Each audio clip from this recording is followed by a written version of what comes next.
Не постои канадска болест поради која владиката Петар сака да ја сече шумата во ресенското село Јанковец, тврди Шумарскиот факултет. Деканот професор Кирил Сотировски, кој е фитопатолог, тврди дека факултетот не добил барање за испитување на здравствената состојба на шумата.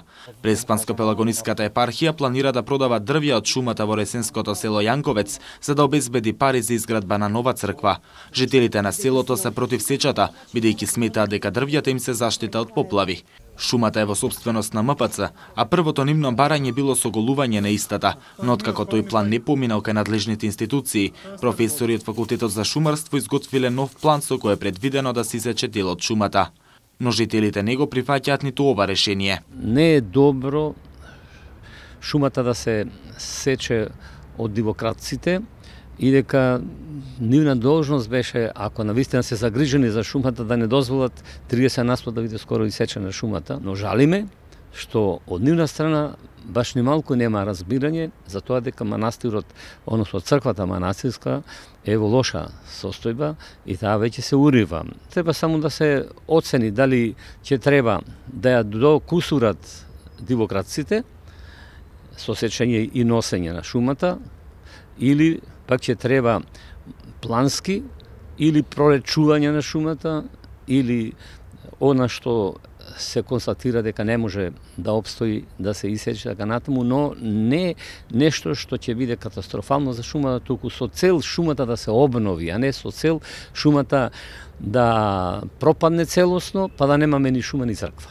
Владиката Петар, меѓу другото, сечата ја оправдува и поради болеста што тврди дека има дрвјата. Треба да се исече плански и согласно со закон шумата, за да се обнови таа стара шума, која еден голем дел од неа е и заболен од таа болест, така наречена канадска болест. Станува збор за некои паразити што ја напаѓаат шумата и така ја сушат, просто речено. Професорот Сотировски за Макфакс тврди дека не постои така наречена канадска болест. Тука морам да бидам јасен и дециден.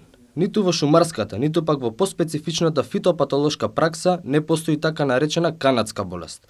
Морам да кажам дека сум истовремено и изненаден, но и револтиран, затоа што толку лесно се пласираат многу помпезни термини и во најмала рака сомнителни оценки за одредени состојби, дури и кога се работи за високо специјализирани работи, како здравје на шуми, кои само мала група експерти може да ги знаат.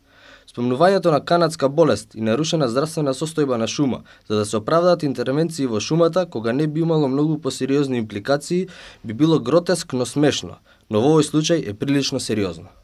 Тој смета дека час поскоро општеството и стручњаците од областа на шумарството мора да сватат дека шумите не се само ресурс за дрво и остварување на брз профит, туку многу побитен ресурс со големи влијанија.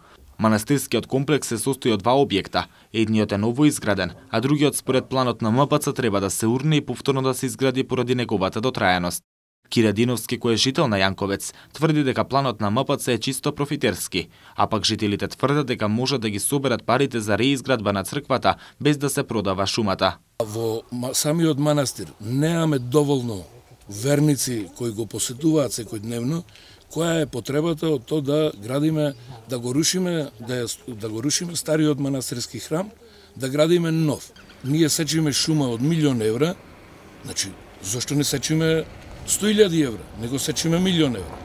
Значи тоа е тоа што е проблем, главен проблем. Дали мислите дека некој сака да профитира од сето ова? Тоа е јасно како бел ден. Ние деца имаме во странство, можеме тие пари да ги собериме, ќе донираат, како што донираат за горното манастирче. И не даваме да се сечи шумата. И од еколошки причини. Јас стално велам да ги спречиме причините, за да не ги лечиме последиците. Од Сдруженијето Еко Гирила Преспа, која е против сечата, вела дека последиците ќе бидат мошне сериозни доколку шумата биде уништена. Ова тука, овој предел е ерозивно земјиште, со самиот порој кој што би се јавил и со тоа што шумата би била обезличена на некој начин, не би можела да ја оствари заштитната функција која што таа има во својата првобитна улога. Вечна шума е она која што има дрве од различни возрасти во неа, меѓутоа проредата треба да биде строго контролирана, направена врз основа на елаборат кој што е издржан. Значи, ние сметаме дека можеби елаборатот треба да се даде на вештачење поради изјавите на митрополитот дека се работи за заболена шума. Шумските инженери од оваа област ги негираат тие податоци и велат дека шумата воопшто не е заболена. Од Министерството за земјоделство, шумарство и водостопанство велат дека поради интересот на жителите на село Јанковец, а и законската надлежност, преку секторот за внатрешна ревизија во моментов ја преиспитуваа целокупната постапка за донесување на посебниот план за стопанисување со шумите.